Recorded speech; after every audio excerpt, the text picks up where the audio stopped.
was not our idea, it was yours. As we decided to say, indeed, that your mom said you could watch this. That was my Donald Pleasance and the beginning of the classic John Carpenter's Prince of Darkness, as you can see behind me. There we go, that's my Donald Pleasance. 1987, therefore this would have still been going to the corner shop video in 1988. Those of you who, why do you do this to yourselves, aren't aware of, incidentally, thanks for the comments. This is the green screen look I've gone for. It's called A Slight Angle. It's 1987. It's John Carpenter's film.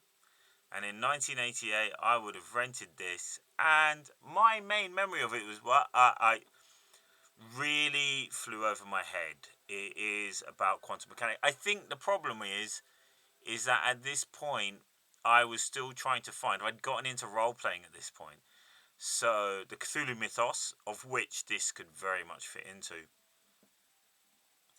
One of the undoings of the Cthulhu mythos for me, Sandy Peterson did great work in it. It's a fantastic game. Dungeons and Dragons has got nothing on it. It really sets your expectations for the reality of life, where things are bigger than you, and you go mad and then you die. However, by being a game, had the mechanic which said there is a consistent universe and there's rules behind it.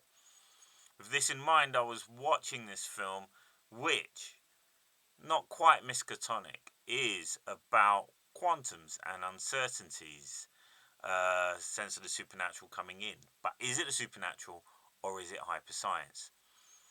A man has passed away who is highly in the church. Priest, played by Donald Pleasance, builds up a ragtag assortment of various scientific departments, be they linguistic, ecological, chemical, or even quantum, from a local university, trying to unravel the mysteries of what could be pure evil.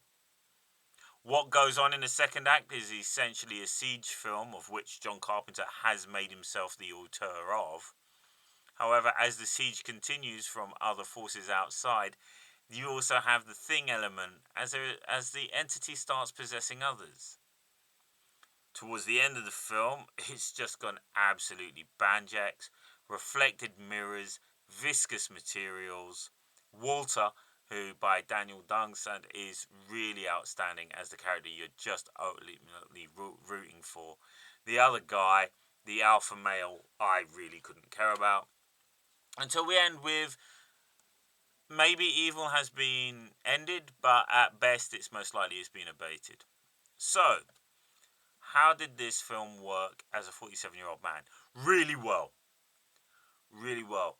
It's a suspense film.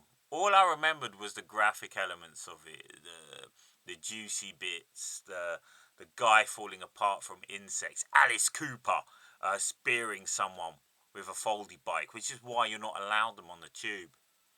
The reality is, this beginning here takes about 15 minutes. This takes longer than a fight scene by John Carpenter. It's really slow into cuts, and it really is allowing the music to build throughout the whole start.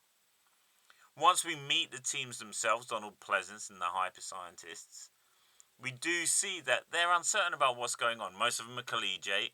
Others are on the other end of the hill. There's no prime scientist here. This is about credit or tenure.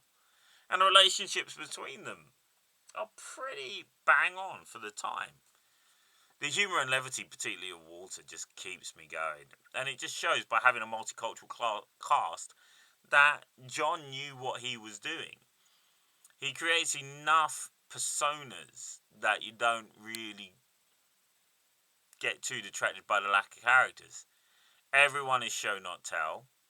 The only thing that you don't really see coming is the reveal that Jesus was real and an extraterrestrial from another planet. Evil is real and is held in a flask. And, time travel through radio frequencies in order to warn. This is really complex stuff that is only hinted at within the film and only really comes up with rewatching. I've watched this so many times since I started trying to record this. It is an absolute onion of a film.